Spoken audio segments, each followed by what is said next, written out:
अस्सलामुअलैकुम वरहमतुल्लाहि वबरकातुहू। अज़ीज़ तलबा, आज हम जो है फ्लो चार्ट स्ट्रक्चर्स के बारे में बात करेंगे। अब फ्लो चार्ट स्ट्रक्चर क्या चीज़ है कि जब हम एक से ज़्यादा ब्लॉक्स को, यानी जो हमने सिंबल्स पढ़े थे उनको जोड़ेंगे तो उससे जो है वो एक फ़्लो चार्ट बनेगा। अब फ़्लो चार्ट के अंदर जो है वो मुख्तलिफ़ तरतीब होती है उनको जोड़ने के लिए, तो उनको हम कहते हैं फ़्लो चार्ट स्ट्रक्चर्स।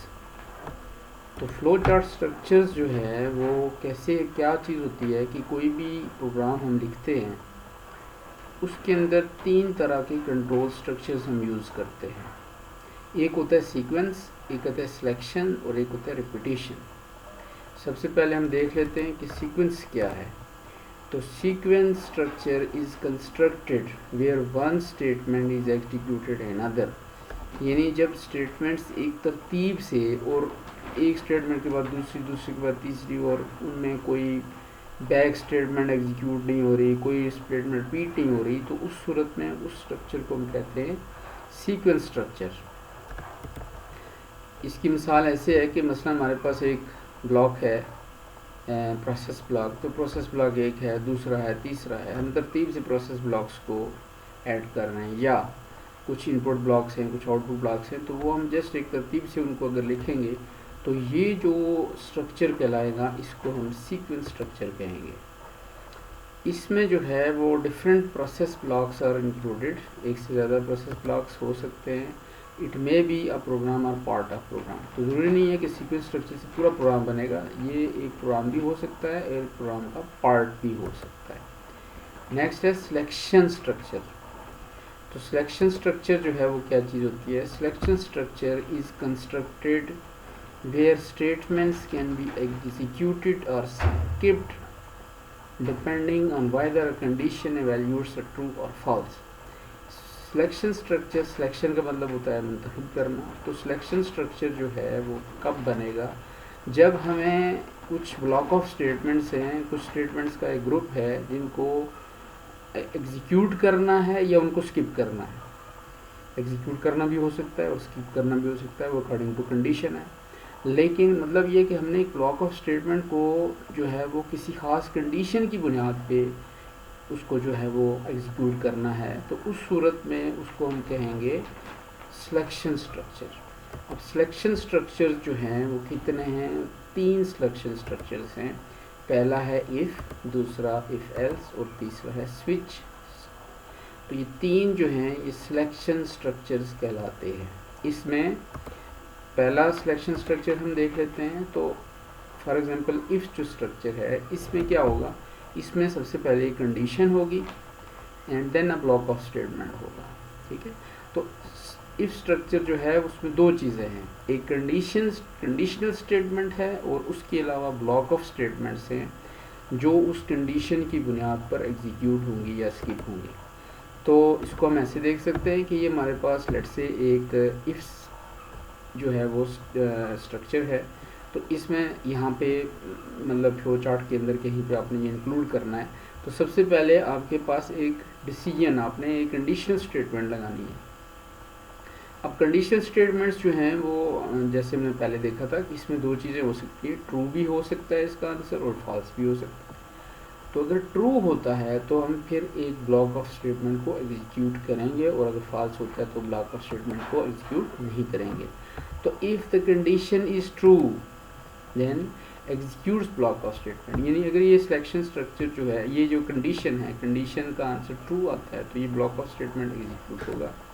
और उसके बाद क्या होगा, उसके बाद जो है वो दोबारा से इस पूरे स्ट्रक्चर के बाद की जो स्टेटमेंट्स है वो एग्जीक्यूट होना शुरू हो जाएंगे।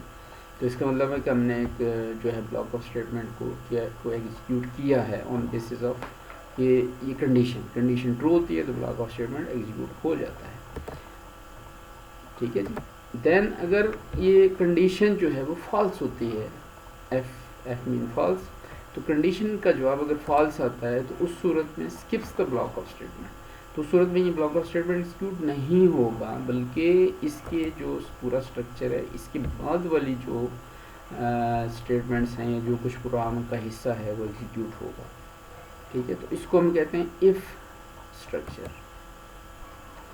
नेक्स्ट हम देख लेते हैं कि इफ़ एल्स स्ट्रक्चर क्या होता है। तो इफ़ एल्स स्ट्रक्चर जो है इसमें एक कंडीशन होती है और दो ब्लॉक ऑफ स्टेटमेंट्स होते हैं। तो इसमें हम ये देख सकते हैं कि इफ़ जो है इसमें सबसे पहले एक जो है वो डिसीजन ब्लॉक है या डायमंड है। इसमें जो है वो एक कंडीशन पड़ी हुई है, तो कंडीशन ट्रू होती है तो उस सूरत में ये जो ब्लॉक जो आपको नज़र आ रहा है राइट की तरफ, तो ये एग्जीक्यूट होगा। और then if the condition is true then block execute block number 1, यानी ब्लॉक नंबर 1 राइट की तरफ जो है ये एग्जीक्यूट होगा। एंड उसके बाद क्या होगा, उसके बाद देखिए यहाँ पे कि इस पूरे स्ट्रक्चर के बाद वाली स्टेटमेंट एग्जीक्यूट शुरू होगी। यानी फ्लो कैसे बन रहा है कि यहाँ से पहले कंडीशन एग्जीक्यूट हुई, अगर ट्रू जवाब आता है तो फिर ये ब्लॉक एग्जीक्यूट होगा, यहाँ से आके यहाँ से जो है यहाँ बाद वाली जो स्टेटमेंट है वो एग्जीक्यूट हो जाएगी। और दूसरा है कि इफ़ कंडीशन इज़ फॉल्स, अगर कंडीशन का फॉल्स जवाब आता है तो उसमें क्या होगा, उसमें ये ब्लॉक नंबर 2 एग्जीक्यूट होगा। ठीक है, तो execute block number 2 and then execute instructions after block. तो ये जो स्ट्रक्चर है इसके बाद वाली स्टेटमेंट्स एग्जीक्यूट होना शुरू हो जाएंगी। तो ये जो है हमारे पास जो है वो इफ स्ट्रक्चर आ गया। नेक्स्ट हम देख लेते हैं कि हमारे पास स्विच स्ट्रक्चर जो है वो क्या है। तो स्विच स्ट्रक्चर जो है हैज़ एन ऑप्शन वेरिएबल, इसके अंदर एक ऑप्शन वेरिएबल होता है and multiple block of statement, यानी एक से ज़्यादा, 2 3 4 5 कुछ भी हो सकते हैं। तो एक से ज़्यादा ब्लॉक ऑफ स्टेटमेंट्स हैं। ठीक है, यहाँ पे आप देख सकते हैं कि सबसे पहले यहाँ पे फ्लो चार्ट स्ट्रक्चर आएगा। तो यहाँ पे एक यहाँ कंडीशन या वो ऑप्शन की मैचिंग है, तो वो भी एक कंडीशन बन जाती है कि ऑप्शन वेरिएबल जो है उसके अंदर ये चीज़ है या नहीं है। अगर वो चीज़ है तो उस सूरत में ब्लॉक नंबर 1 एग्जीक्यूट होगा और देन एक ब्रेक स्टेटमेंट जो है वो यूज़ की जाती है और उसकी वजह से ये स्ट्रक्चर यहाँ से पूरे स्ट्रक्चर को जो है स्किप करके यहाँ पे आउट ऑफ द ब्लॉक जो है वो एग्जीक्यूशन शिफ्ट हो जाएगी। ठीक है, तो if option variable match with case first mean यहाँ पे कोई भी एक ऑप्शन हो सकती है, 1 भी हो सकता है, 0 हो सकता है, ए हो सकता है, बी, कोई भी जो ऑप्शंस हैं वो मैच अगर करती हैं तो उस सूरत में क्या होगा, execute block number 1 and then executes instruction after the block, after the structure के बाद जो स्टेटमेंट्स हैं वो एग्जीक्यूट हो जाएंगे। तो ये यहाँ से फ्लो बना इसका कि यहाँ से पहले ये कंडीशन को उसने मैच किया, अगर कंडीशन ट्रू आती है तो सूरत में ब्लॉक 1 एंड ब्रेक का मतलब है कि ये यहाँ से कंट्रोल जो है वो सीधा इस पूरे स्ट्रक्चर के बाहर आ जाएगा। If option match with case second, अगर दूसरे केस के साथ ये जो है वो मैच कर जाती है ऑप्शन, तो उस सूरत में executes block number block 2, block of statement number 2, ये ब्लॉक 2 एग्जीक्यूट हो जाएगा और देन जो है and execution after the structure, उसके बाद यहाँ से जो एग्जीक्यूशन है वो इसके बाद की आ जाएगी एंड सो ऑन। इसी तरीके से देखिए यहाँ पे एक से ज़्यादा ब्लॉक्स है, 2 3 4 5 आपको n ब्लॉक्स इसी तरीके से होता रहेगा। और अगर जो है if the option does not match with any case, इसमें एक चीज़ आपने लाजमी रखनी होती है कि अगर जो है ये कोई भी केस मैच नहीं करता, यानी फॉल्स आ जाता है, उस सूरत में आपने एग्जीक्यूट करना है एक डिफ़ॉल्ट ब्लॉक। तो डिफ़ॉल्ट का मतलब है कि कोई भी अगर जो है वो ब्लॉक एग्जीक्यूट नहीं होता, उस सूरत में ये ब्लॉक एग्जीक्यूट होगा और देन उसके बाद एग्जीक्यूशन जो है वो इस स्ट्रक्चर के बाद वाली शुरू हो जाएगी। ठीक है जी, तो यहाँ तक जो है ये हमारे पास 3 जो हमने चीज़ें, 2 चीज़ें, 4 चीज़ें बल्कि एक सीक्वेंस और 3 जो हैं वो सिलेक्शन स्ट्रक्चर्स स्टडी किए हैं।